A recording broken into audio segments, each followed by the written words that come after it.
Insurance आज के lecture का आगाज करते हैं। लेक्चर नंबर 9 हमारा।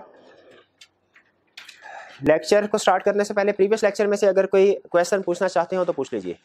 प्रीवियस लेक्चर में हमने एसेंशियल्स, एक एक्सपेक्टेशन गैप का कंसेप्ट पढ़ा था और दूसरा हमने essentials of proper conduct of audit का कंसेप्ट पढ़ा था। ठीक है, और इसमें आपको याद होगा मैंने आपको असाइनमेंट भी दी थी लर्निंग ऑब्जेक्टिव 10 की रीडिंग की। तो लर्निंग ऑब्जेक्टिव 10 की बेस पे अभी कोई क्वेश्चन नहीं पूछना आपने, ठीक है, उसको हमने क्लास में डिस्कस करेंगे। इसके अलावा कोई क्वेश्चन है तो पूछ लीजिए वन बाय वन। जी,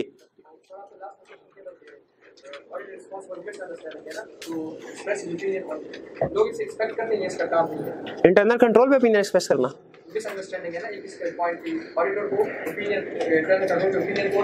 जी जी,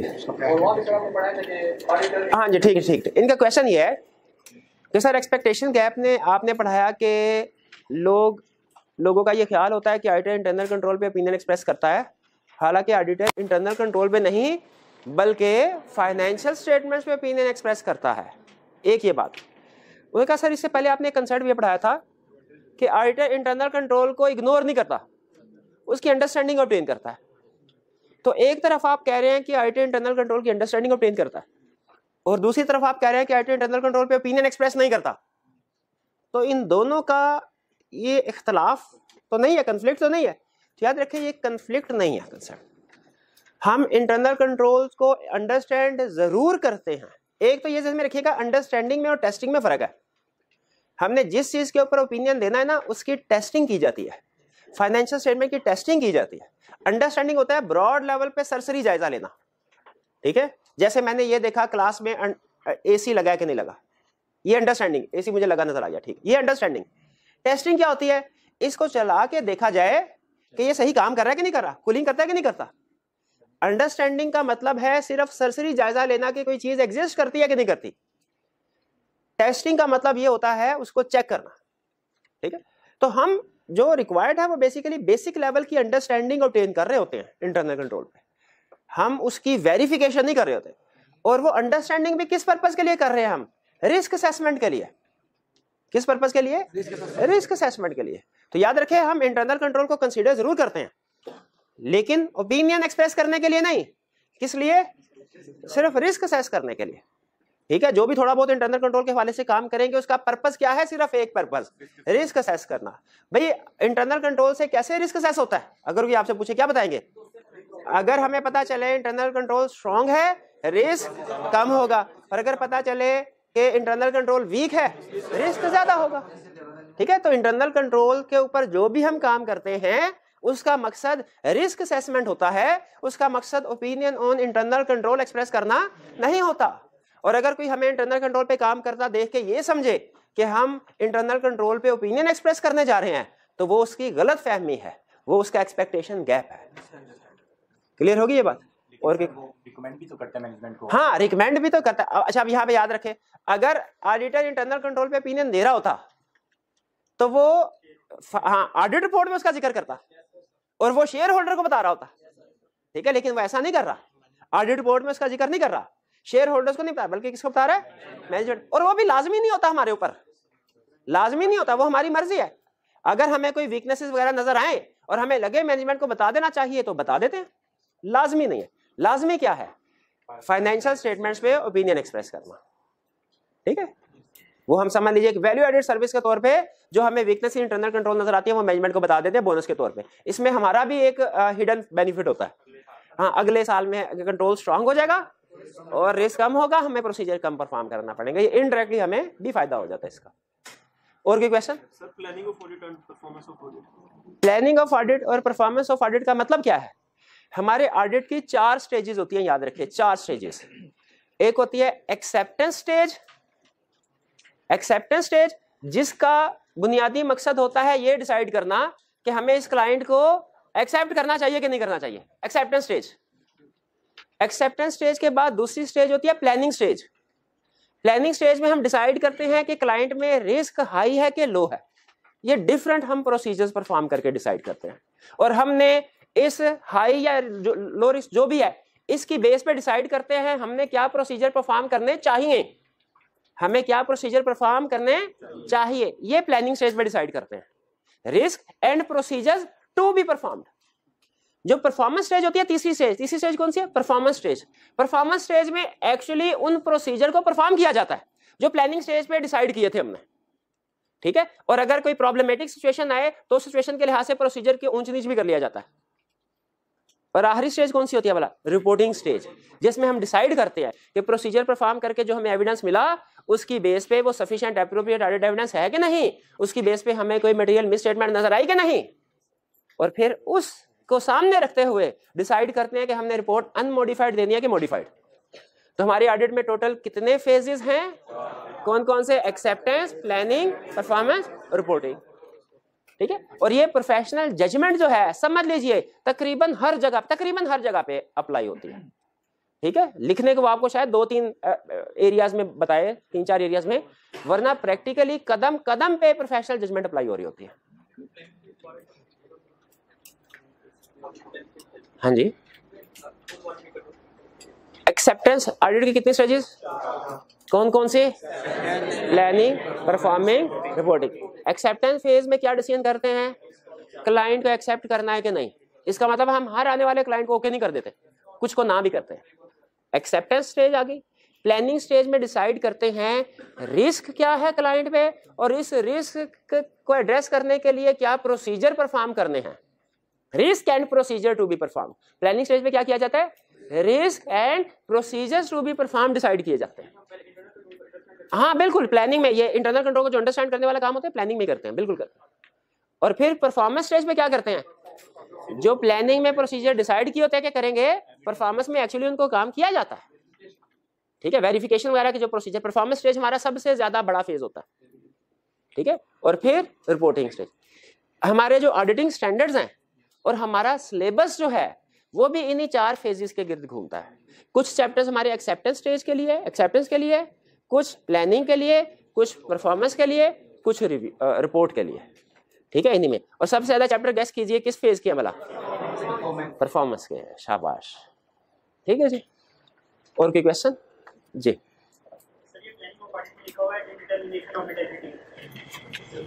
अच्छा, प्लानिंग में जो मैटर्स कह रहे हैं ना कि जजमेंट अप्लाई करते हैं, ये कह रहे हैं ना? हाँ, जजमेंट अप्लाई करते हैं हम प्लानिंग स्टेज में भी करते हैं, परफॉर्मेंस में भी करते हैं, रिपोर्टिंग पे भी करते हैं, इवन एक्सेप्टेंस में भी करते हैं। लेकिन चूंकि उसने आपको एग्जाम के लिए प्रिपेयर करना है तो 2-3 एग्जांपल दे रहा होगा। उसमें एक एग्जांपल है मटेरियलिटी। क्या मटेरियलिटी डिटरमिन करते हुए जजमेंट को अप्लाई करते हैं? यस। अब आप कहें सर जजमेंट तो आपने हमें सिखाई नहीं, आपने तो हमें मैथमेटिकल फार्मूला सिखाया कि क्लाइंट का 5% ऑफ प्रॉफिट हो वो मटेरियल है, तो जजमेंट किधर है? इधर ये तो फार्मूला है, जजमेंट किधर अप्लाई होगी? हाँ, जजमेंट तब अप्लाई होगी जब एडवांस क्वेश्चन में वो प्रॉफिट नहीं बल्कि लॉस दे देगा। भाई ऐसा भी तो हो सकता है हमारे क्लाइंट का लॉस हो, उस वक्त मटेरियलिटी लेवल कैसे कैलकुलेट करेंगे? डिपेंड्स ऑन जजमेंट, ठीक है। वो वहां पे मैं सिखाऊंगा, मटेरियलिटी का एक चैप्टर आएगा। तो कंफर्म हो गया कि मटेरियलिटी की डिटर्मिनेशन में भी सम टाइम, हमेशा नहीं, सम टाइम जजमेंट अप्लाई होती है। और कोई क्वेश्चन? हाँ बिल्कुल, इस चीज को डिटरमिन करने के लिए भी कि ट्रांजैक्शन मटेरियल है कि नहीं जजमेंट अप्लाई हो सकती है। लेकिन वो भाई कहेंगे जजमेंट कैसे हो सकती है? अगर हमारा कैलकुलेशन किया मटेरियलिटी लेवल 1 लाख आ गया तो अगर उसमें 60,000 की मिस स्टेटमेंट है वही मटेरियल है, और अगर 1,20,000 की है वो मटेरियल है, तो ये तो हम फार्मूला अमाउंट से कंपेयर कर रहे हैं, जजमेंट किधर आई? ठीक है, तो जजमेंट की एक एग्जांपल मैंने आपको दी। अगर क्लाइंट का लॉस आ जाए तब हम जजमेंट अप्लाई करते हैं कि अब क्या करना चाहिए। एक और भी है, वो बताना नहीं चाह रहा था, क्या कि सम टाइम ऐसा होता है कि स्मॉल छोटी मिस स्टेटमेंट्स भी अहम हो जाती हैं, छोटी मिस स्टेटमेंट्स भी अहम हो जाती हैं, उनसे यूजर का डिसीजन चेंज हो जाता है। जैसे for example fraud bye CFO. अगर आपको पता चले सीएफओ ने 250 का फ्रॉड किया और कंफर्म में किया है, ऐसी कंपनी में इन्वेस्टमेंट करेंगे? क्यों, सिर्फ 250 का तो फ्रॉड है। आप कहेंगे भाईजान इसको लगता है मौका 250 का मिला है, या उस वक्त पैसे ही 250 दराज में पड़े होंगे, ये जिस वक्त ज्यादा कैश हमने इन्वेस्ट कर दिया ये ज्यादा फ्रॉड कर लेगा। और दूसरा ये भी सोच सकते हैं कि जिस कंपनी का सीएफओ फ्रॉड कर रहा हो तो बाकी लोगों का क्या हाल होगा। तो देखिए छोटा, हालांकि अमाउंट छोटी है, अमाउंट स्मॉल है, लेकिन क्या नेचर ऑफ द ट्रांजैक्शन से आपका डिसीजन चेंज हुआ? तो ये जजमेंट है। इस तरह की और भी एग्जांपल है। जिनमें फिर हम अमाउंट्स को साइड पे कर देते हैं, बल्कि अपनी जजमेंट की बेस पे कहते हैं ये क्रिटिक छोटा सा अमाउंट छोटी सही, इशू क्रिटिकल है, इशू क्रिटिकल। हाँ जी, क्लियर हो गया जी? और कोई क्वेश्चन?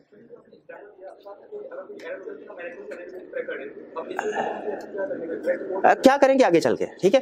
अच्छा, मैं अगर आपको एग्जांपल दूं ना, उस एग्जांपल का आगे फर्दर ऑपरेशन ना किया करें, ठीक है। एग्जांपल से आगे एग्जांपल निकलते जाएंगे ना तो हम कहीं के कहीं पहुंच जाएंगे, ठीक है। बस हाँ, क्योंकि सारी एग्जांपल जो है ना वो सोची समझी होती है और आगे कहीं ना कहीं लिंक कर रही है, तो हमने इसको आगे चल के पढ़ना है। जैसे मटेरियलिटी का चैप्टर आएगा, वो हमें सिखाएगा मटेरियलिटी कैसे कैलकुलेट करनी है। वो ये भी सिखाएगा अगर आपके क्लाइंट का ड्यूरिंग द ईयर लॉस आया है तो कैसे, अब यहाँ पे क्या करना है। वो ये भी सिखाएगा कि किन किन एरिया में स्मॉल मिस स्टेटमेंट को भी आपने मटेरियल कंसीडर करना है। सारी चीजें सिखाए, अभी आपने नहीं सोचना, वहां पे चल के सोचेंगे, ठीक है, और सीखेंगे भी। और कोई question? Consequences of expectation gap में जो हमारे लीगल एक्शंस होते हैं, जो हमें डिफेंड करना होता है, तो ऑडिटर को लॉस का पता होता है या लॉयर्स करते हैं एक्शन, या ऑडिटर ही डिफेंड करते हैं उसके? देखिए, अगर ऑडिटर के खिलाफ एक्सपेक्टेशन गैप की वजह से कोई लीगल एक्शन लिया जाता है तो इसमें डिफेंड कौन करेगा? क्या कोर्ट में जाके ऑडिटर खुद अपने आप को डिफेंड करेगा या लॉयर करते हैं? देखिए, दोनों ऑप्शंस होते हैं। अगर आप कोई लीगल नोटिस पढ़े ना उर्दू में, तो उसमें लिखा होता है हाजिर हो अदालत में असालतन या वकालतन, यानी यहाँ खुद आ जाएं या अपने बिहाफ पे किसी वकील को भेज दें। दोनों ऑप्शन, कानून आपको दोनों ऑप्शन देता है, आपकी मर्जी है। प्रैक्टिकली ज्यादातर वकील केस लड़ते हैं, डिफेंड करते हैं, लेकिन याद रखें चूंकि हम खुद भी प्रोफेशनल हैं और कुछ केसेस में हम खुद भी कोर्ट में जाके कुछ केसेस लड़ सकते हैं, क्रिमिनल नहीं लेकिन सिविल केसेस, वो आगे चल के कुछ एग्जांपल दो चार हम पढ़ेंगे। तो इसीलिए आप खुद जाके केस लड़ना चाहे खुद भी लड़ सकते हैं, और अगर किसी वकील की सर्विसेज लेना चाहे वो भी ले सकते हैं। क्या वकील को ऑडिट का नॉलेज होगा? देखिए, कुछ वकीलों की, जैसे डॉक्टर होते हैं ना, कुछ की एक्सपर्टीज होती है। एक होता है जनरल फिजिशियन, कोई भी इलाज कर लेता है, एक होता है एक्सपर्ट, कान का नाक अलग-अलग। उसी तरह कुछ वकील ऐसे होते हैं जो कॉर्पोरेट केसेस में उनकी एक्सपर्टीज होती है, तो वो इस तरह के केसेस लड़ लेते हैं। या ना भी हो तो हम उनको इन्फॉर्मेशन प्रोवाइड करते हैं कि सर ये आप आर्गूमेंट्स दीजिए कोर्ट में जाके, हमारे स्टैंडर्ड में ये लिखा हुआ है। स्कोप से बाहर, बर्डन ऑफ प्रूफ किसके ऊपर होगा? स्कोप से बाहर। आगे चले, केस को छोड़ देगा, उनके एक स्टूडेंट के क्वेश्चन को पकड़ के दूसरे क्वेश्चन, ऐसे ना क्या करें, एक बस लेवल 1 क्वेश्चन तक रहें। लेवल 1 क्वेश्चन का मतलब क्या है? कोई भी अपने क्वेश्चन तक रहें, किसी दूसरे के क्वेश्चन के ऊपर मजीद क्वेश्चन ना करें, ठीक है। हाँ जी, और कोई क्वेश्चन?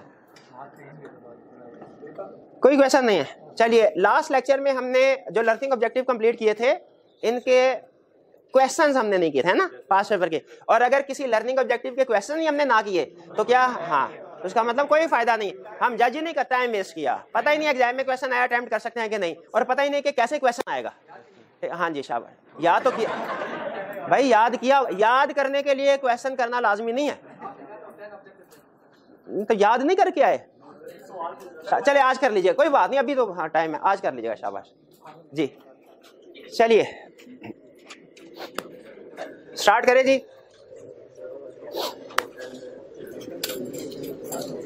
पहला क्वेश्चन कह रहा है, explain the term expectation gap in the context of an audit and give 3 examples of expectation gap.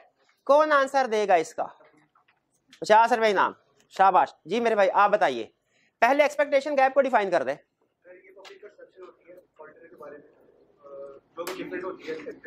हाँ, difference between expectation of public या पब्लिक परसेप्शन और ऑडिटर की स्टैट्यूटरी रिस्पांसिबिलिटी। 3 एग्जांपल्स कह रहे एक्सपेक्टेशन गैप के। पहली एग्जांपल, ऑडिटर फाइनेंशियल स्टेटमेंट्स में 100% transaction को चेक करता है, ये गलत है, एक्सपेक्टेशन गैप है। हालांकि ऑडिटर क्या करता है? सैंपल बेस पे ट्रांजैक्शन को चेक करता है, शाबाश। दूसरा एक्सपेक्टेशन गैप के ऑडिटर एब्सोल्यूट एश्योरेंस प्रोवाइड करता है, हालांकि ऑडिटर रीजनेबल एश्योरेंस प्रोवाइड करता है, शाबाश। तीसरा, auditor is responsible to detect fraud, हालांकि ऑडिटर, हाँ अच्छा मुझे ये बता, 1 मिनट आ रही है, आखिरी को, क्या ऑडिटर ऑल फ्रॉड को डिटेक्ट करने के लिए रिस्पांसिबल है? अच्छा ठहरे, क्या ऑडिटर मटेरियल फ्रॉड्स को डिटेक्ट करने के लिए रिस्पांसिबल है? नहीं, मटेरियल पे भी रीजनेबल एश्योरेंस, ठीक है। अच्छा, एहतियातन एक आधा एग्जांपल एक्स्ट्रा ना लिख दे। हाँ, ऑडिटर फाइनेंशियल स्टेटमेंट प्रिपेयर करता है, हालांकि ऑडिटर फाइनेंशियल स्टेटमेंट प्रिपेयर नहीं करता, शाबाश। ये क्वेश्चन क्लियर? इसमें कोई प्रॉब्लम? कोई प्रॉब्लम नहीं, स्टेटमेंट समझ आ गई, लिखना क्या वो भी क्लियर। आगे चलते हैं, चलिए नेक्स्ट क्वेश्चन। क्या कह रहे हैं भाई?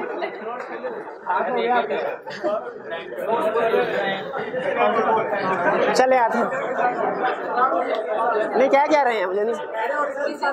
अच्छा ऑडिटर के साथ कोई बात इमटेरियल है। आगे चलें। You are the audit manager. अच्छा सबसे पहले एग्जाम में आपको बताया था रिक्वायरमेंट को पढ़ लेते हैं। रिक्वायरमेंट में कह रहा है explain the term expectation gap. ये तो हम बता देंगे, इसका तो क्वेश्चन से ताल्लुक ही कोई नहीं लग रहा ऊपर स्टेटमेंट से। बी में कह रहा है discuss whether you agree with views expressed by the management. हाँ इसको हम नहीं बता सकते क्योंकि इसको आंसर करने के लिए हमें पता होना चाहिए मैनेजमेंट का व्यू क्या है।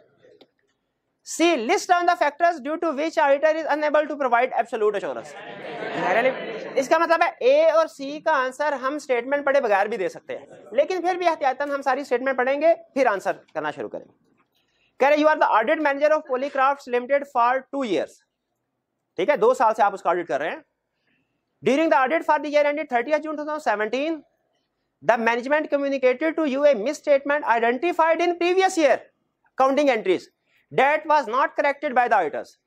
आपको पिछले साल की मिस स्टेटमेंट उसने कहा कि सर आपने करेक्ट नहीं की थी, आइडेंटिफाई नहीं की थी, करेक्ट नहीं की थी। Management is of the view that auditor. अच्छा यहाँ पे व्यू बता रहा है जिसके ऊपर नीचे हमने कमेंट करना था। Management is of the view that auditor is responsible for identify all the misstatements whether due to fraud और एरर। ठीक है all the misstatement most of the misstatements में भी रीजनेबल एश्योरेंस शाबाश।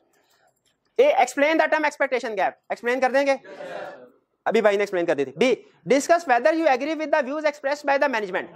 Agree नहीं क्यों, इसके ऊपर कमेंट करेंगे हम, इसलिए कि ऑडिटर हाँ ऑल मिस स्टेटमेंट्स के लिए रिस्पांसिबल नहीं, वो रिस्पांसिबल है किसके लिए, मोस्ट ऑफ द मिस। या इसको थोड़ा प्रोफेशनल लैंग्वेज में लिखना चाहें तो आप लिख सकते हैं auditor responsible to obtain reasonable assurance whether financial statements are free from material misstatement whether due to error और फ्रॉड।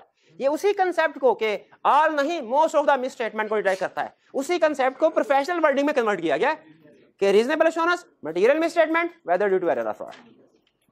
ठीक है ये दूसरे लफ्जों में पहले हमने व्यू के ऊपर कमेंट कर दिया कि हम उसे एग्री नहीं करते और फिर क्या किया, रीजन बताई। अच्छा क्या रीजन बतानी जरूरी थी? उसने तो सिर्फ इतना पूछा discuss whether you agree with the view. हम इतना भी लिख दे नो नहीं करते क्वेश्चन कम। हाँ 3 नंबर ऐसे एक लफ्ज के नो के नहीं मिलेंगे। ठीक है हाँ जी, तो आपको इसकी जस्टिफिकेशन रीजनिंग भी देनी होगी।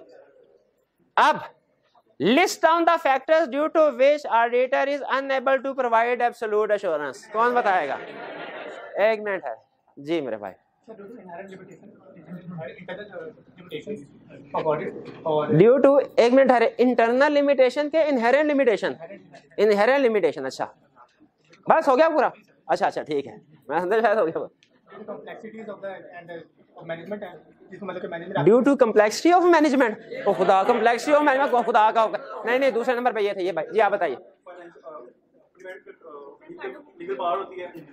लीगल पावर होती है उसके पास, शाबाश। क्लब के मर गया उसके पास लीगल पावर नहीं होती, कहता लीगल पावर होती है। नहीं भाई आप 1 मिनट है सुनिए, उनका आंसर सुनिए और देखिए सही बता रहे कि नहीं जी। नेचर ऑफ फाइनेंशियल स्टेटमेंट, शाबाश। हाँ क्योंकि उसमें एस्टिमेट्स वगैरह होते हैं, हो गया correct okay. Nature of audit procedure क्योंकि उसमें जजमेंट्स वगैरह अप्लाई होते हैं, शाबाश हो गया क्लियर। आगे टाइम एंड कॉस्ट लिमिटेशन, शाबाश। इनहेरेंट लिमिटेशन है क्लाइंट के इंटरनल कंट्रोल में, स्टाफ में नॉट बी अवेलेबल, शाबाश बिल्कुल ठीक है। यूं तक में चलिए क्लियर हो गया। अच्छा उसने बताया नहीं कि कितनी बतानी चाहिए इनहेरेंट लिमिटेशंस? 5 नंबर है तो 5 ही बताएं। एक आधी to be on safe side लिख दे, एक आधी हाँ एक आधी भूल भी जाती है बात, एक आधी गलत भी हो जाती है, बिल्कुल ठीक जी। इसमें कोई क्वेश्चन जी?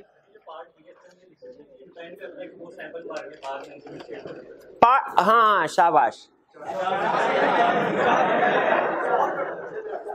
उनका क्या पॉइंट बी में हम ये लिख सकते हैं कि हो सकता है वो हमारे सैंपल में ना आया हो सकता है सोफिस्टिकेटेड टेक्निक के जरिए से किया हो, इसलिए हम नहीं पकड़ सकते कुछ फ्रॉड को। ठीक है हो सकता है हमें मैनेजमेंट इन्फॉर्मेशन ना दी हो, ये बातें पार्ट बी में लिख सकते हैं। सुनिए अब सुनिए, आगे चल के भी इस तरह की प्रॉब्लम आएगी। अगर पार्ट सी ना होता, पार्ट सी ना, ये अगर आप थोड़ा सोचिए ना, उन्होंने जो आर्गुमेंट दिया ये बेसिकली इनहेरेंट लिमिटेशंस है। क्या पार्ट बी में इनहेरेंट लिमिटेशन को डिस्कस करना चाहिए? अगर फर्ज कीजिए पार्ट सी नहीं है और उसने हमसे पूछा कि बताओ ये स्टेटमेंट से आप एग्री करते हो कि नहीं कि ऑडिटर सारी मिसस्टेटमेंट को डिटेक्ट करने के लिए रिस्पॉन्सिबल है? हम कहें नहीं, हम इससे एग्री नहीं करते, क्योंकि ऑडिटर रीजनेबल एश्योरेंस प्रोवाइड करता है whether financial statements are free from tell mistake due to error fraud.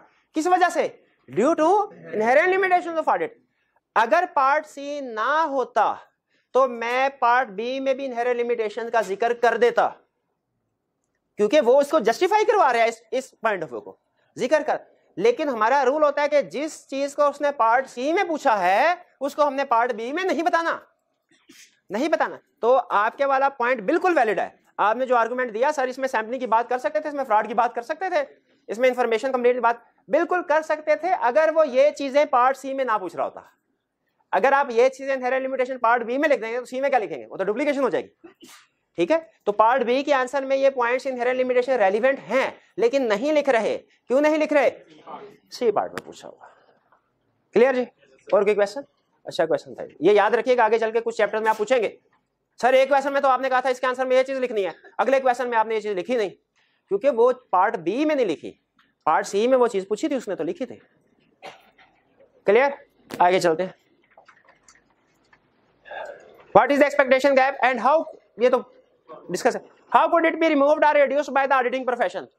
Auditing profession expectation gap को कैसे कवर कर सकता है? एक मिनट ठहरिए जी मेरे भाई, आप बताइए, आप बताइए। नहीं बताया, कोई कंसेप्ट भी ठीक बता दिया ना, मैं ओके कर दूंगा। पब्लिक अवेयरनेस के जरिए, शाबाश, करेक्ट। मेंशन करेंगे ऑडिटर्स की जो रिस्पांसिबिलिटीज है वो ऑडिट रिपोर्ट में भी, ऑडिट एंगेजमेंट रिपोर्ट में भी और ऑडिट रिपोर्ट में भी मेंशन करेंगे। हम ऑडिटर की रिस्पांसिबिलिटी और मैनेजमेंट दोनों की रिस्पांसिबिलिटी को मेंशन करेंगे। किस जगह पे? एंगेजमेंट लेटर में भी और ऑडिट रिपोर्ट में। शाबाश। ऑडिट रिपोर्ट के फॉर्मेट को इंप्रूव करेंगे। अच्छा, अब और कोई नहीं बोलेगा, ये 50 आपके हुए, एक और 50। आप मुझे ये बता दें अगर कि रिसेंटली IAASB ने ऑडिट रिपोर्ट का फॉर्मेट इंप्रूव किया है और कुछ ऐसे एलिमेंट्स, ऐसे पैराग्राफ जो पहले ऑडिट रिपोर्ट में शामिल नहीं होते थे, अब वो उन्होंने इंक्लूड करना शुरू कर दिए।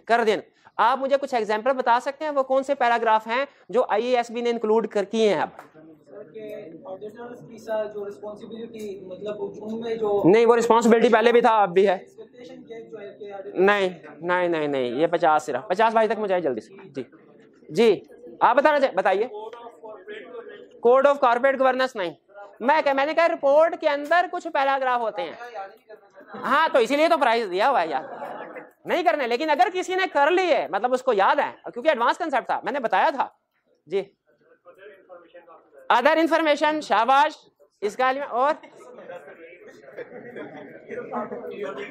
की audit matter, other matter paragraph, material uncertainty relating to going concern, शाबाश। Emphasis of matter paragraph, other matter paragraph, material uncertainty relating to going concern paragraph, key audit matter, other information. ठीक है, शाबाश। ये वो हैं जो एडिशन पहले नहीं हुआ करते थे। ठीक है, अब आप खुद सोचें, हालांकि हमारा प्राइमरी ऑब्जेक्टिव ऑडिटर का ओपिनियन एक्सप्रेस करना है।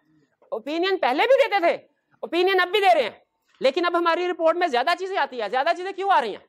एक्सपेक्टेशन है ताकि हम अपने यूजर्स को ज्यादा से ज्यादा अवेयर कर सके, इसलिए। क्लियर हो गया ये कंसेप्ट? चले आगे चलते हैं जी। अच्छा, आपने ना अब कोशिश ये करनी है जब भी कोई क्वेश्चन आए ना उसके साथ मार्क्स अगर लिखे हो तो थोड़ी सी अपनी प्रोफेशनल जजमेंट अप्लाई करें कि मार्किंग स्कीम क्या होगी इसकी। बताइए आपके ख्याल में एक्सपेक्टेशन गैप की डेफिनेशन है और बताया कैसे रिमूव। 4 number total. हाँ, मेरा भी ये ख्याल है, 1 नंबर की होगी डेफिनेशन और 3 नंबर के लिए होंगे रिड्यूस, कैसे रिड्यूस करना है। लेकिन देखिए ये जजमेंट है, जजमेंट समटाइम्स में भी फॉल्टी हो सकता है। आई कैप के कमेंट्स उसमें उसने एक्सपेक्टेशन गैप के 2 नंबर रखे हों और 2 नंबर रखे हों इसके कि कैसे रिमूव करना है, और मार्किंग स्कीम में लिखा हो एक लाइन लिखने का कि हाउ टू रिड्यूस 0.5 मार्क। ये भी हो सकता है, लेकिन इसमें कोई प्रॉब्लम नहीं है, नेचुरल है। लेकिन आपने जजमेंट हमेशा जरूर अप्लाई करने हैं, और जैसे जैसे आपकी जजमेंट रिफाइन होती जाएगी ना, जितनी ज्यादा प्रैक्टिस करेंगे जजमेंट रिफाइन होती जाएगी, उतना ही आप एग्जामिनर के मार्किंग को डिकोड करने के काबिल होंगे एग्जाम में। आगे चलते हैं जी। Briefly discuss the concept of professional scepticism. एक मिनट बोलेगा कोई नहीं? प्रोफेशनल स्केप्टिसिज्म जी मेरे। अच्छा, आप में से कोई पार्टिसिपेट नहीं कर रहा जी? नहीं बोलने में हाथ उठाना होता, बोलना नहीं है। बोलने से मुझे नहीं पता चलेगा मुझे। नहीं, मैं आप हाथ उठाएं, हाथ नजर आएगा तो मैं देख लूंगा। जी। indicate questioning mind. Professional skepticism attitude which includes questioning mind. Being alert to condition which indicate most misstatements. Being alert to condition which indicate possibility of misstatement. शाबाश. Critical assessment of audit. शाबाश. Critical assessment of audit evidence. शाबाश.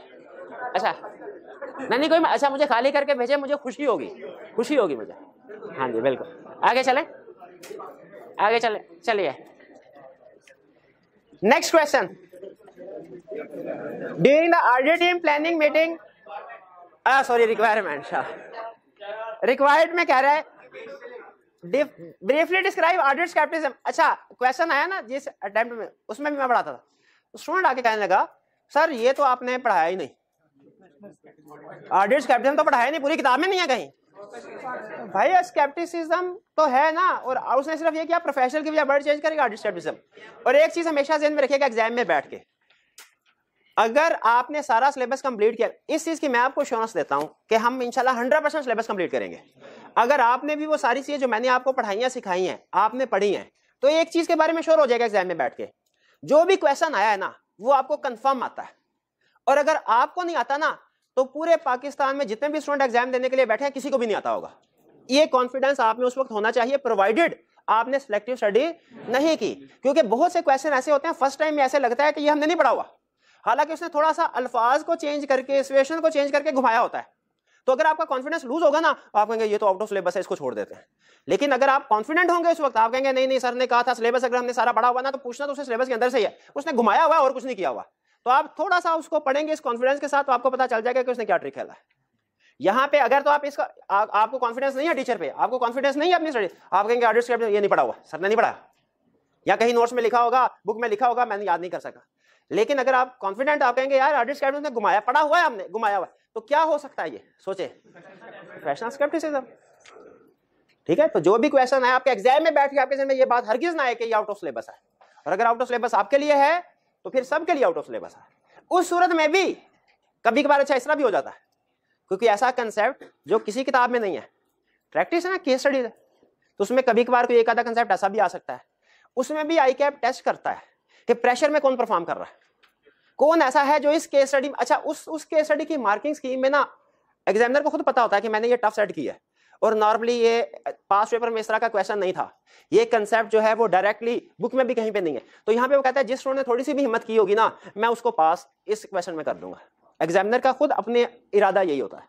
तो उस तरह के question में भी जो आपको इनिशियली लगे कि आपके बस से बाहर है, आपने उसको भी थोड़ा सोचना है, अपनी प्रोफेशनल जजमेंट को अप्लाई करते हुए कुछ ना कुछ अटेम्प्ट करना है. मैं ये नहीं कह रहा कि इररिलेवेंट अटेम्प्ट कर ले, नहीं, अपने ऑडिट के नॉलेज को यूज करते हुए, ऑडिट की कॉमन सेंस को यूज करते हुए उसको भी अटेम्प्ट करें. उसमें आपने थोड़ा सा भी अटेम्प्ट कर दिया आपको मार्क्स ज्यादा दे देगा. चलिए ऑडिट फिर क्या कह रहा है, and elaborate on the response of the audit manager. अच्छा अब ये जो है एलैबोरेट ऑन द, ये रिस्पांस हमें पता ही नहीं क्या है, क्वेश्चन पढ़ना पड़ेगा. आते हैं question 13. During the audit team planning meeting, a member of the audit team passed a comment that based on past experience with the client, he was confident that the management of the client was honest and there was no issue as regards management integrity or risk of fraud in the company. उसने ये कहा over generalising the company. नहीं अच्छा मुझे ये बताइए, अच्छा हमारे टीचर ना मैथ स्टैट जब हमें पढ़ाते थे ना, एक एग्जांपल देते थे वो प्रोबेबिलिटी का कंसेप्ट समझाने से पहले. एक आपने कॉइन टॉस किया, 100 दफा हेड आया, 101वीं दफा टॉस करेंगे क्या आएगा, दोनों आ सकते हैं. शाबाश, हेड भी आ सकता, इंडिपेंडेंट इवेंट है. उसी तरह हर ऑडिट याद रखें इंडिपेंडेंट इवेंट है. अगर पिछले 100 साल से भी हम ऑडिट कर रहे हो ना और कभी कोई मिसस्टेटमेंट नहीं निकली, ये इस बात की जस्टिफिकेशन नहीं है कि इस साल भी कोई मिसस्टेटमेंट नहीं होगी. ठीक है, सर्कमस्टेंसेस चेंज हो सकते हैं, मैनेजमेंट चेंज हो सकती है, हालात चेंज हो सकते हैं, उस वजह से हो सकता है कि पहले अगर नहीं भी उन्होंने मिसस्टेटमेंट किए मौका ना मिला हो. शाबाश. तो याद रखें हमारा हर ऑडिट इंडिपेंडेंट होगा. ये नहीं है कि हम क्लाइंट की पास्ट इंटेग्रिटी को या कॉम्पिटेंस को टोटली इग्नोर कर दें. ठीक है, थोड़ा बहुत हमारे ज़हन में रिस्पेक्ट जरूर होगी उसकी, यार कभी फ्रॉड नहीं है हो सकता, लेकिन इसका ये मतलब नहीं है हम इस माइंडसेट के साथ चले जाएं कि इसमें कोई फ्रॉड, 100 सालों में फ्रॉड नहीं आया, इस साल भी कोई फ्रॉड नहीं होगा. हमारा क्लाइंट प्रैक्टिकली था, मैं उसके पास गया, उस वक्त मैं जूनियर हुआ करता था, कुछ इन्फॉर्मेशन पूछने के लिए. कहने लगा आप अपना टाइम ज़ाया कर रहे हैं, मेरा भी टाइम ज़ाया कर रहे हैं. जूनियर को ज़्यादा लिफ्ट नहीं कराता था, क्लाइंट भी लिस्टेड कंपनी थी. मैंने कहा वो कैसे, तो कहने लगा आप अपने वर्किंग पेपर जाके देखें पिछले 5 सालों के, कभी आपने कोई एक मटेरियल मिसस्टेटमेंट आइडेंटिफाई किया तो मुझे बताएं. और वाकई सही बात थी. तो क्या ये बात सामने रख के हमें अपने ऑडिट क्लोज कर देना चाहिए था? बिल्कुल भी नहीं. हमने कहा नहीं सर, जरूर रीजनेबल एश्योरेंस तो लेंगे, हर ऑडिट दूसरे से इंडिपेंडेंट है. ठीक है। हाँ, वैसे मिस स्टेटमेंट उस साल भी कोई नहीं निकली थी, लेकिन बहरहाल हमने अपने प्रोसीजर सारे परफॉर्म किए। असल में रीजन ये होती है कि लिस्टेड कंपनीज का एनवायरनमेंट अच्छा होता है, वहाँ पे चार्टर्ड अकाउंटेंट्स बैठे होते हैं, ठीक है, और वो अच्छे तरीके से सारी ट्रांजैक्शन को रिकॉर्ड करते हैं। लेकिन स्टिल याद रखें, स्टिल रिस्क ऑफ एरर या फ्रॉड ऐसी ऑर्गेनाइजेशन में भी होता है। क्या चार्टर्ड अकाउंटेंट गलती नहीं करते कभी? बिल्कुल कर सकते हैं।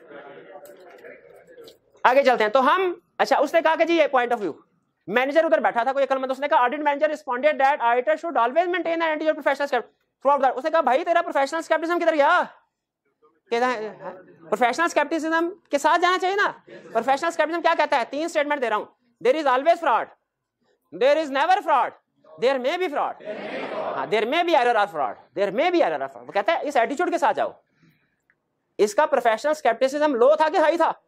लो था, है नहीं? तो बिल्कुल हम मैनेजर के साथ सहमत है। हम कहते हैं बिल्कुल मैनेजर सही कह रहा है कि हमेशा प्रोफेशनल स्केप्टिसिज्म के साथ काम करना चाहिए। ठीक है, क्लियर होगी ये बात? चले आगे चलें। फिर इसके बाद चाहें तो मार्क्स ज्यादा है, प्रोफेशनल स्केप्टिसिज्म की इंपोर्टेंस लिख दें। इंपोर्टेंस के 2-3 पॉइंट लिख दें इसमें।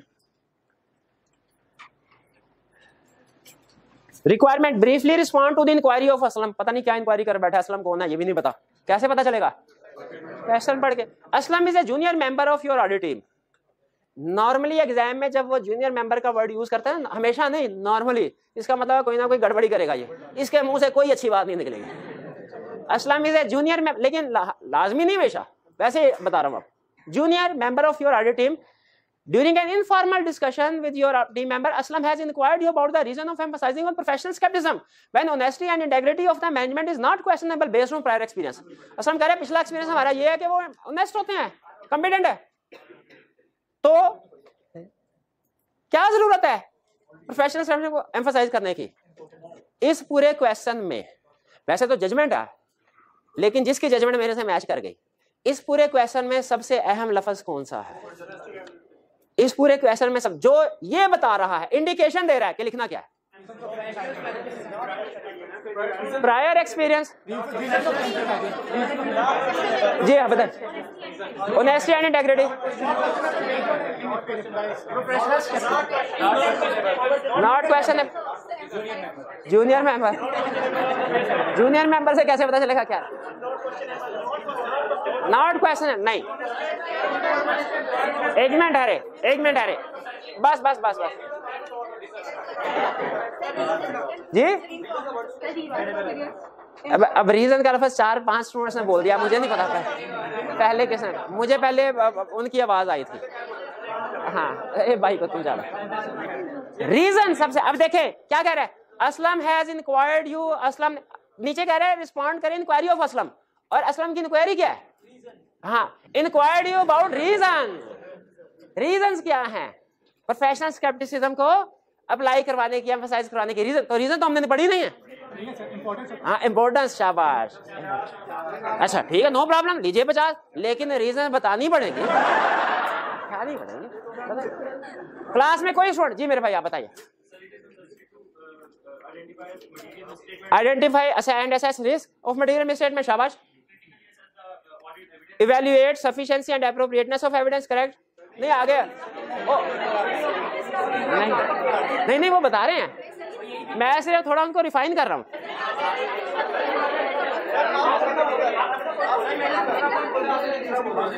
चले कोई बात नहीं, नहीं वो एक और भी था, कोई पता नहीं, अंडर ओवर वाला था कोई,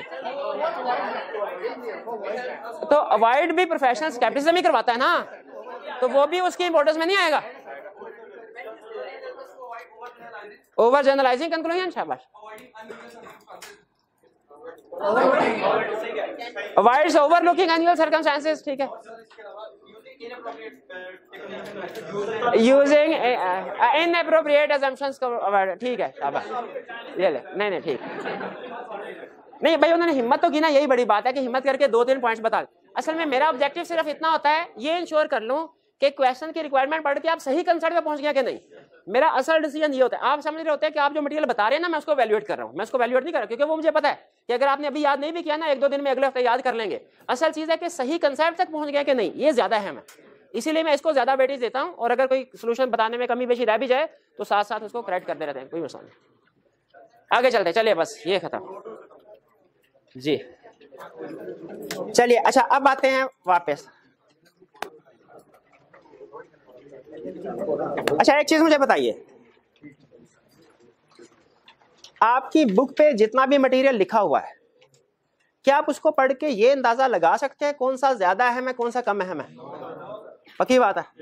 क्या मैं ये अंदाजा लगा सकता हूँ?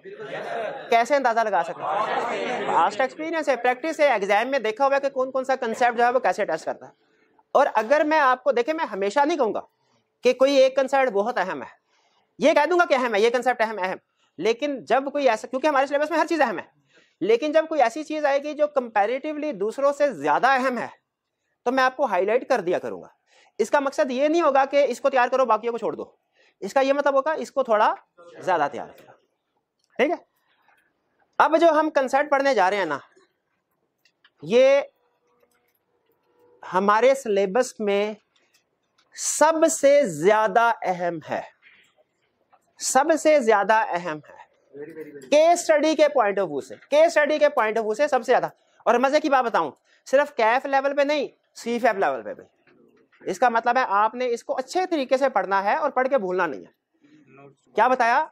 ये concept learning objective 10 case study point of view से बहुत नहीं, सबसे ज्यादा अहम कंसेप्ट है, ठीक है, सबसे ज्यादा अहम है, ठीक है, ये चीज। अच्छा दूसरी चीज, ये कंसेप्ट आई कैप की बुक में नहीं है।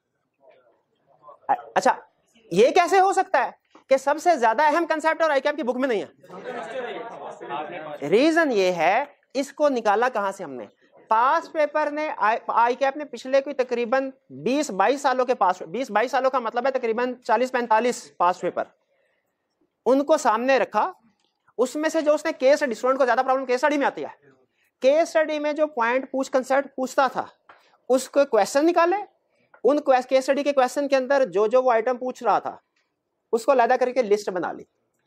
तो प्रोफेशनल स्केप्टिसिज्म या जिसे हम रिस्क असेसमेंट भी कह सकते हैं, एग्जाम में ये क्वेश्चन आएगा और इस लिस्ट को लाजमी किसी ना किसी केस स्टडी में लाजमी क्वेश्चन आएगा आने वाले टाइम में, ठीक है। वो किस क्वेश्चन में, वो रिस्क असेसमेंट में करता है, वो रिपोर्टिंग की केस स्टडी में करता है, प्रोसीजर में करता है, ये उसकी मर्जी, लेकिन करेगा जरूर, ठीक है। तो इसको हमने एक एक पॉइंट को पढ़ना और समझना है। अच्छा याद करने की जरूरत, इसको जुबानी याद नहीं करना, क्योंकि केस स्टडी बेस्ड क्वेश्चन आएगा और केस स्टडी बेस्ड क्वेश्चन की सबसे एक अच्छी बात है, एक बुरी बात। अच्छी बात क्या है कि आपको उसके लिए याद करने की जरूरत नहीं है, उसको याद कर, क्योंकि केस स्टडी रिप्रोडक्शन का क्वेश्चन तो पूछेगा नहीं, आपको समझने की जरूरत है। अगर कंसेप्ट अच्छा अंडरस्टैंडिंग है तो आपको पता चल जाएगा कि इसमें सिचुएशन में क्या करना है। तो केस स्टडी की अच्छी बात क्या है, केस स्टडी अटेम्प्ट करने के लिए मेमोरी शार्प होना जरूरी नहीं है, ठीक है, कंसेप्ट आना चाहिए, रट्टा नहीं मिलेगा कोई प्रॉब्लम नहीं है। की बुरी बात क्या है कि चूंकि ये रिप्रोडक्शन नहीं है तो आपको अपने अल्फाज में केस स्टडी अटेम्प्ट करनी होती है। और ऐसे स्टूडेंट्स जिनकी इंग्लिश ज्यादा वीक है, मतलब थोड़ी बहुत भी वीक है तो चल जाता है, ज्यादा वीक है, उनको खुद से सेंटेंस बनाने में प्रॉब्लम होती है, उनके लिए थोड़ी प्रॉब्लम आती है। लेकिन जिसकी इंग्लिश नॉर्मल भी है ना, सिंपल एक सेंटेंस बना लेता है छोटा मोटा, वो केस स्टडी सॉल्व कर सकता है। तो ये जो एग्जाम्पल्स हैं एग्जाम में बहुत सी, ये आपके सामने जितनी भी लिस्ट हमने निकाली है, एक एक आइटम के पीछे मेहनत है, और मैं आपके साथ शेयर नहीं कर सकता ना, या आप शायद अंदाजा लगा सकते हैं कि वो किस तरीके से इसको निकाला गया, लेकिन ये सबसे अहम अगर मैं कह रहा हूं तो किसी वजह से कह रहा हूं। और इसके ऊपर हालांकि ऑफिशियली बुक में शामिल नहीं आएगा आपकी बुक, मैं 2 लेक्चर लगाऊंगा सिर्फ इसलिए कि बागम बाग ना हो, तसल्ली से इसको एक्सप्लेन करूं मैं, और बस छोड़ दें, इससे ज्यादा मैं कुछ नहीं, बस इससे ज्यादा मैं कुछ नहीं कह सकता। अब वन बाय वन हम क्या करेंगे, इनको हर एक एग्जाम्पल को स्टडी करेंगे। सीखने क्या जा रहे हैं कि प्रोफेशनल स्केप्टिसिज्म इन सिचुएशंस में कैसे अप्लाई होता है, या दूसरे लफ्जों में इन सिचुएशंस में कैसे हमने अलर्ट होना है। ये है वो सिचुएशन जिसे वो प्रोफेशनल स्केप्टिसिज्म में कहता था ना, being alert to condition which indicate possibility of misstatement. ये वो कंडीशंस है जो इंडिकेट करती हैं पॉसिबिलिटी ऑफ मिसस्टेटमेंट। यानी जहां कहीं प्रैक्टिस में या एग्जाम में इनमें से कोई भी कंडीशन आ गई, फौरन आपने रुक के कहना है इसमें रिस्क ऑफ मिसस्टेटमेंट है। तो बताइए इसमें रिस्क है क्या? इसमें रिस्क है, इसमें है, इसमें है, इसमें बिल्कुल हर आइटम में रिस्क। अब मैंने आपको एक्सप्लेन करना है, जस्टिफाई करवाना है कि कैसे रिस्क है। वो जस्टिफिकेशन आपके साथ मैं शेयर करूंगा, तरतीब से चलता है जिस तरतीब से। अगर ऑडिट करते हुए हमें पता चले कि क्लाइंट सेल करना चाह रहा है, उसकी इंटेंशन है, इरादा है, क्या इरादा है? सेल करना चाह, किसको? शेयर्स को या बिजनेस को, तो रिस्क है। क्या रिस्क है? क्योंकि वो प्रॉफिट को ओवरशेड करेगा, प्रॉफिट और लायबिलिटीज कॉन्ट्रैक्ट। भाई क्यों प्रॉफिट को ओवरशेड क्यों करेगा? क्योंकि जिस बंदे ने बिजनेस या शेयर खरीदने हैं ना, वो क्या देख के प्राइस देगा? प्रॉफिटेबिलिटी। तो इसीलिए ज्यादा प्राइस लेने के चक्कर में इनकी कंपनी की कोशिश होगी, मैनेजमेंट की कोशिश होगी कि प्रॉफिट को और एसेट्स को ओवरस्टेट करें। एग्री करते हैं? तो हमारा रिस्क ऑफ मिसस्टेटमेंट, अगर क्वेश्चन में उसने कहा intended sale of share, directors का इरादा है ऑडिट के बाद 2 महीने के अंदर अंदर शेयर बेचने हैं, बताइए रिस्क इंक्रीज होगा कि नहीं? और जस्टिफिकेशन क्या है इसकी? कि high price of share receive करने के लिए वो प्रॉफिट और एसेट्स को ओवरस्टेट करेंगे। एग्रीड? दूसरा, आर एक्वायरिंग लोन। अगर क्वेश्चन में ये कह दिया बैंक जा रहे हैं लोन लेने के लिए, फिर भी रिस्क है। हाँ, क्योंकि हाँ बिल्कुल, क्योंकि अब जो बैंक ने लोन देना है वो एसेट्स की अमाउंट देख के देगा कि सिक्योरिटी मौजूद है कि नहीं। तो हो सकता है हम एसेट्स मैनेजमेंट यानी कंपनी एसेट्स को ओवरसेट करने की कोशिश करे ताकि बैंक से ज्यादा लोन लिया जा सके। और बाज़ औक़ात ऐसा होता है बैंक के साथ अगर ऑलरेडी लोन लिया हुआ है ना तो भी रिस्क होता है। एक तो यह है कि लोन लेने जा रहे हैं तो रिस्क है कि अच्छी फाइनेंशियल दिखाओ, बैंक दे के फौरन लोन दे दे। ऑलरेडी लोन लिया फिर भी क्यों? क्योंकि बैंक के साथ जो लोन एग्रीमेंट होता है ना, लोन एग्रीमेंट, उसमें कुछ कंडीशंस बैंक ने लगाई होती है कि आपकी करंट रेशो कम से कम इतनी होनी चाहिए, डेट इक्विटी रेशो इतनी होनी चाहिए, शाबाश।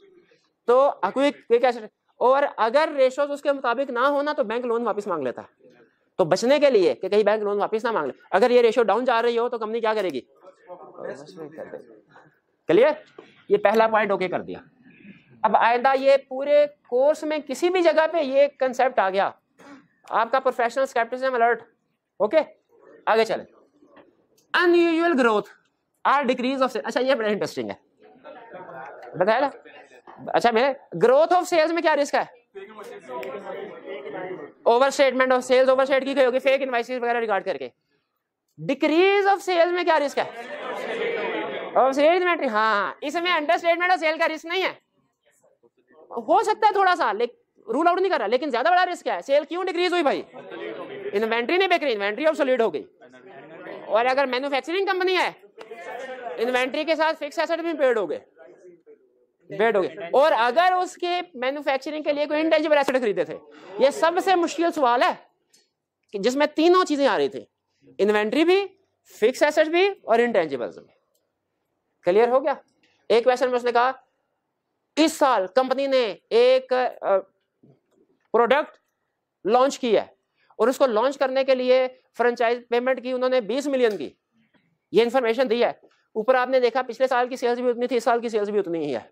क्या रिस्क है? क्या? दोबारा सुन लें। उसने कहा कि हाँ 2 रिस्क है, लेकिन जो दोनों रिस्क बताएगा उसको 100 रुपए मिले, क्योंकि 2 रिस्क है ना। सुन लीजिए, कंपनी क्वेश्चन में उसने लिखा है कि इस साल कंपनी ने न्यू प्रोडक्ट लॉन्च की है। इस प्रोडक्ट को लॉन्च करने के लिए कुछ इनटेंजिबल एसेट रिकॉग्नाइज किया, कुछ बाय किया, फ्रेंचाइजर को पेमेंट वगैरह की होगी, लाइसेंस बाय किया, और या समटाइम प्रोडक्ट खुद भी डेवलप की हो ना, तो आपको पता है डेवलपमेंट कॉस्ट कैपिटलाइज करते हैं। हाँ, उस प्रोडक्ट से रिलेटेड इनटेंजिबल एसेट रिकॉग्नाइज किए गए। ये उसने आपको नीचे इंफॉर्मेशन में दिया। जब आपने ऊपर इनकम स्टेटमेंट देखा तो जितनी पिछले साल की सेल थी उतनी ही सेल इस साल की थी। क्या रे भाई, हाथ उठा के पहले जी आप तो कोई नहीं, चलिए तरतीब से जी। इंटेंजिबल एसेट इंपेयर हो सकता है, क्यों? जिस चीज का इंटेंजिबल एसेट था उसकी प्रॉफिटेबिलिटी कम। दूसरा, नई प्रोडक्ट लॉन्च किया तो सेल्स भी ज्यादा होनी चाहिए। न्यू प्रोडक्ट लॉन्च किया, शाबाश, तो सेल ज्यादा होनी चाहिए। अगर सेल्स उतनी है तो इसका मतलब क्या है? इन्वेंट्री ऑब्सोलीट हुई है, वो एक्सपेक्टेशन के मुताबिक नहीं बिकी। ठीक है, मार्केट को कैप्चर करने में वो प्रोडक्ट ना, क्योंकि अगर मार्केट को कैप्चर किया होता सेल बढ़ना। शाबाश शाबाश शाबाश जी। आगे चलते हैं। अच्छा चले अच्छा, ये डिक्रीज ऑफ सेल वाला खास तौर पे आपने ज़हन में इसको भूलना नहीं है। Management bonuses based on financial statement, financial performance. ये आईकैप ने सबसे ज्यादा एग्जांपल पूछी हुई है केस स्टडी में। मतलब कहता है सीएफओ को प्रॉफिट का 10% बोनस मिलेगा। क्या सीएफओ प्रॉफिट को ओवरस्टेट करेगा ताकि ज्यादा से ज्यादा उसे बोनस मिले। बिल्कुल रिस्क है कि नहीं? बिल्कुल है। अच्छा, अगर क्वेश्चन में ये लिखा हो कि सेल्स टीम को सेल्स का 10% बोनस मिलेगा,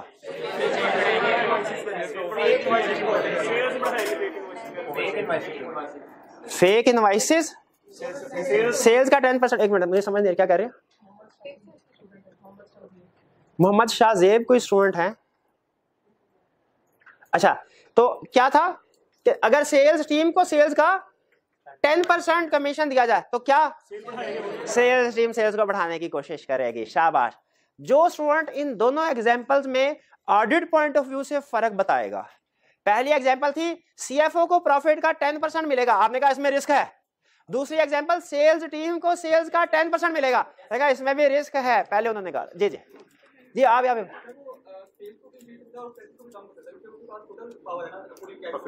ठीक। शाबाश। जो सेल्स टीम है वो सिर्फ सेल्स को ओवरस्टेट करेगी, जबकि सीएफओ चूंकि पूरी फाइनेंशियल स्टेटमेंट के ऊपर कंट्रोल है उसका, तो वो हर इनकम को ओवर और हर एक्सपेंस को अंडरस्टेट करने की कोशिश कर सकता है। शाबाश। अच्छा, मुझे बताइए दोनों तरह के रिस्क डिफरेंट है कि नहीं? एक का इंपैक्ट सिर्फ एक एरिया पे है, दूसरे का इफेक्ट तकरीबन सारे एरियाज पे है। खुद सोचिए हमें कौन सा रिस्क एड्रेस करना चाहिए? दोनों। हाँ जी बिल्कुल दोनों, लेकिन दोनों को एड्रेस करने की अप्रोच एक जैसी होगी क्या डिफरेंट? डिफरेंट। ये जो रिस्क होता है ना, जो एक एरिया का होता है, इसे हम कहते हैं रिस्क एट असर्शन लेवल, और जो तकरीबन सारी फाइनेंशियल स्टेटमेंट को अफेक्ट कर रहा होता है इसे रिस्क एट फाइनेंशियल स्टेटमेंट। भाई दोनों रिस्क में फर्क समझ आया कि नहीं आया? Risk at assertion level, risk at financial. कोई आपसे पूछे रिस्क एट असर्शन लेवल की एग्जांपल बताओ, सेल्स, और रिस्क एट फाइनेंशियल लेवल की एग्जांपल बताओ, प्रॉफिट के ऊपर मैनेजमेंट को बोनस मिल रहा है। शाबाश। अच्छा चले बताइए अगर कंसेप्ट समझ आ गया तो ये जो था इंटेंडेड सेल ऑफ शेयर्स, इसकी वजह से जो रिस्क राइज हो रहा है, रिस्क एट असर्शन लेवल है कि risk at financial statement level? शाबाश, risk at financial statement level. ठीक है, लेकिन हर रिस्क में ये आप ना सोचें, ठीक है, हर रिस्क में ना सोचे वरना आप ज्यादा ही अंदर घुस जाएंगे आइट के। नहीं, बस मैं इतनी का एग्जांपल काफी है। Significant transaction at year end, client हर महीने उसकी सेल हो रही है 10 मिलियन की, और दिसंबर के महीने में सेल है 30 मिलियन की। एकदम से सेल बढ़ गई। मैं सोचूंगा हो सकता है आखिरी महीने में ईद हो, ईद के दिनों में सेल है, हाँ गिलास आधा भरा आधा खाली। ऑडिटर हमेशा क्या देखता है भला? आधा खाली। इसको हम कहते हैं ऑडिटर एक्सेप्शन रिपोर्टिंग करता है। ऑडिटर एक्सेप्शन रिपोर्टिंग करता है। हम ऑडिटर के साथ जो लोग होते हैं ना, उनको जो नॉर्मल लाइफ में भी होते हैं, उनको हमेशा हमसे एक शिकायत रहती है कि कोई अच्छी बात करे हो ना हमारे सामने, हम तारीफ नहीं करते किसी, लेकिन कोई गलत काम हो ना फौरन बताते हैं गलत काम। तो उसमें हमारी ट्रेनिंग का कसूर, हमारी ट्रेनिंग ऐसे की जाती है कि अगर फाइनेंशियल स्टेटमेंट्स में 50 एरियाज ठीक है ना, हम ये नहीं बताते ये भी ठीक, ये भी ठीक, ये भी ठीक, ये भी ठीक, एक गलत होना उसको हाईलाइट करते हैं क्योंकि प्रोफेशन रिक्वायर करता है। तो हम हमेशा एक्सेप्शन रिपोर्टिंग करते हैं। आपने हमेशा इसीलिए प्रोफेशनल स्टेटमेंट को सामने रखना है। जब कभी कोई सिचुएशन आए जो पॉजिटिव साइड पे भी जा रही हो, नेगेटिव पे भी जा सकती हो, हमने किधर जाना है? इसकी रीजन हमारे सीनियर हमें बताते हैं। वो ये कहते हैं अगर पॉजिटिव साइड पे आपने सोचा ना और गलत साबित हो गए, नुकसान ज्यादा है। अगर नेगेटिव साइड पे सोचा, गलत साबित हो गए, नुकसान। ये भाई है, मैं इससे पहले नहीं जानता इनको, ठीक है। हाँ, इस्लामी नुक्ता नजर से देखे तो वो उसूल ये है ना कि हाँ अच्छा गुमान रखना है हमने, लेकिन ऑडिटर क्या कहता है? अच्छा गुमान नहीं रखना जब तक एविडेंस ना हो। मुझे ये बताए, मैंने अगर इनको अच्छा समझा और बाद में इन्होंने धोखा दे दिया, एक ऑप्शन ये। दूसरी ऑप्शन, मैंने इनको बुरा समझा और मैं गलत साबित हुआ बाद में, तो नुकसान किस चीज में है? पहली साइड में गलत साबित होने में, दूसरी हाँ जी, पहली साइड में गलत साबित ज्यादा नुकसान है। तो इसीलिए हमेशा हमारी जो बेस होगी वो ये होगी कि रिलाई नहीं, हाँ जी, एक्सेप्शन रिपोर्टिंग की तरफ जाना हमेशा। आगे कई दफा रिस्क असेसमेंट में खास तौर पे ये चीज आएगी, आप कहेंगे सर क्लाइंट का एक्सपेंस जो है पिछले साल इसमें कम हो गया, हो सकता है इसने कम खर्चे किए हो सकता है तनख्वाहें कम हो गई हो, सैलरी एक्सपेंस इसलिए कम है। हाँ, हमने क्या सोचना, अंडरस्टैंड किया होगा। केस स्टडी में आएगा सैलरीज एक्सपेंस पिछले साल की निस्बत इस साल ज्यादा हो गया है, आप कहेंगे सर बोनस दिया होगा, हाँ फेक घोस्ट एम्प्लॉइज को ऐड किया, हमने ये सोचना है, तो हमने हमेशा नेगेटिव साइड पे सोचना है। बात समझ आ रही है? Exception reporting. चले आगे चलें। तो significant transaction at year end, तो ईद वाली बात रूल आउट, तो फिर क्या किया होगा ताकि टारगेट अचीव हो सके, टारगेट, ठीक है, ईयर एंड का मतलब यही होता है। अच्छा मुझे केस स्टडी याद आ गई, अच्छा जल्दी जल्दी पढ़ा के कंप्लीट कर लूं कि सुकून से? केस स्टडी में उसने कहा, अब सुनिए, रिस्क आइडेंटिफाई करना था कि नहीं, उसने कहा ईयर एंड पे during the year 1 million per month के हिसाब से सेल होती रही है, दिसंबर के आखिरी 2 हफ्तों में 1.5 मिलियन की सेल हुई, रिस्क आएगा नहीं? रिस्क है। अच्छा उसने कभी कभार ना बड़ा सखी हो जाता है, वो आगे लेके गया, पहली बात, अभी आगे यही पार्ट चल रहा है, कितने स्टूडेंट पहुंच गए कि रिस्क है? उसने कहा शायद अभी भी तकरीबन समझ 30% क्लास है जिनके ख्याल में अभी भी रिस्क नहीं, हालांकि significant transaction year and risk का बायस होती है। उसने भी कहा कि अभी नहीं स्टूडेंट समझे होंगे, उसने आगे मजीद केस को बढ़ाया, उसने कहा इसमें से 70% सेल्स जो ये आखिरी 2 हफ्तों में हुई है, ईयर एंड के बाद रिवर्स हो गई है।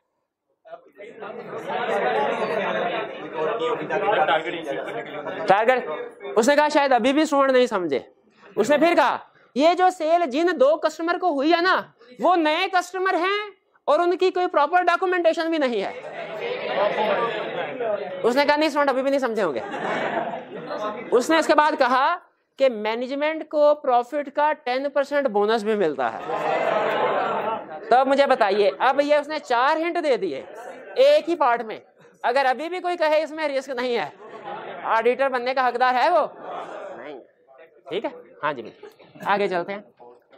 अच्छा अब इसमें नहीं बोर्ड करवाने सारे हैं, सिर्फ टाइम को सामने रख के मैं डिसाइड कर रहा हूं कि कौन सा एक कर ले। अच्छा ये लैक ऑफ कॉम्पिटेंस आखिरी आज का आपने याद रखना टिक से कि कौन कौन सा करवा दिया, कल मुझे बता दीजिएगा, कल यहां से इंपोर्ट एक्सपोर्ट नहीं करवाया, कोई बात नहीं कल कर लेंगे। Lack of competence or integrity. अच्छा मैंने आपको बताया था आईटी की रिस्पांसिबिलिटी में लिखा था it responsibility to obtain information of other financial freedom due to error और फ्रॉड, मटेरियल में रिस्पांस बताया था ऑब्जेक्टिव में। अच्छा जल्दी नहीं सिर्फ हिंट देना चाहता, मटेरियल मिस्टेक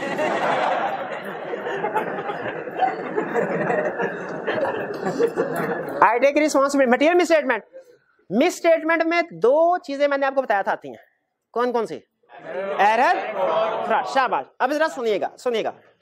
लैक का मतलब होता है ना होना, कम होना। लैक ऑफ कॉम्पिटेंस और इंटेग्रिटी, कॉम्पिटेंस ना हो तो क्या होता है? इंटेग्रिटी ना हो तो फ्रॉड होता है। तो दोनों में risk of miss statement increase होगा। कॉम्पिटेंस नहीं है तो रिस्क ऑफ एरर बढ़ेगा, इंटेग्रिटी नहीं है रिस्क ऑफ फ्रॉड बढ़ेगा। एक और कंसेप्ट याद आ गया मुझे, ऑडिटिंग स्टैंडर्ड की रिक्वायरमेंट मैं बताता हूं, रीजन आप बताएंगे। उसने कहा अगर मैनेजमेंट है ना, मैनेजमेंट उसमें कॉम्पिटेंस नहीं है ना, कोई प्रॉब्लम नहीं, ऑडिट एक्सेप्ट कर लो। हमने कहा अच्छा कॉम्पिटेंस का फिर क्या नहीं है तो क्या हल है? उसने कहा प्रोसीजर बढ़ा देना। समझ आ गई? उसने कहा अगर इंटेग्रिटी नहीं है ना एक्सेप्ट ना करो। क्यों?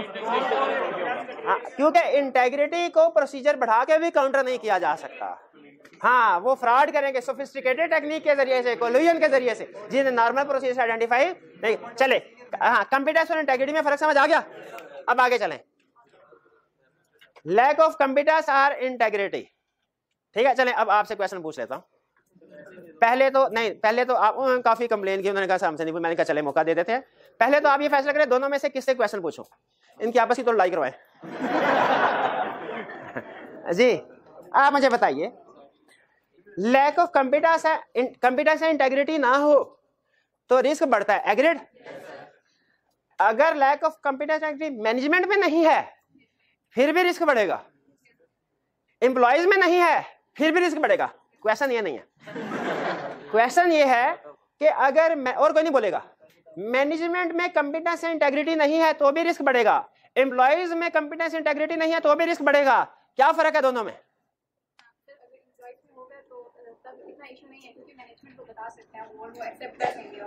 एम्प्लॉइज में अगर कॉम्पिटेंस इंटेग्रिटी नहीं है तो इतना बड़ा इशू नहीं है, क्योंकि मैनेजमेंट को बता के करेक्टिव एक्शन ले सकते हैं। अच्छा, यानी एजर्शन लेवल पे होगा। शांति,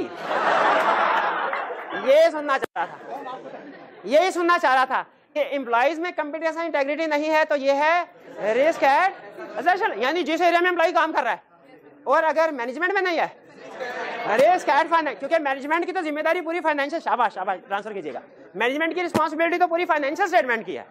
ठीक है, बिल्कुल ठीक। चलिए आज के लिए मेरा ख्याल है इतना काफी है। ठीक है, बाकी आप कोशिश करें कि सारी एग्जांपल्स को पढ़ के आए, खुद से सोचें, अपनी जजमेंट भी तो अप्लाई करें। कोई बात नहीं, गलत हो भी थे कोई बात नहीं, वो तो हमारे किताबों में लिखा हुआ है, जजमेंट में भी क्वालिटी, नो प्रॉब्लम। ठीक है, आज का लेक्चर यहाँ पे खत्म करते हैं हम। अल्लाह हाफिज।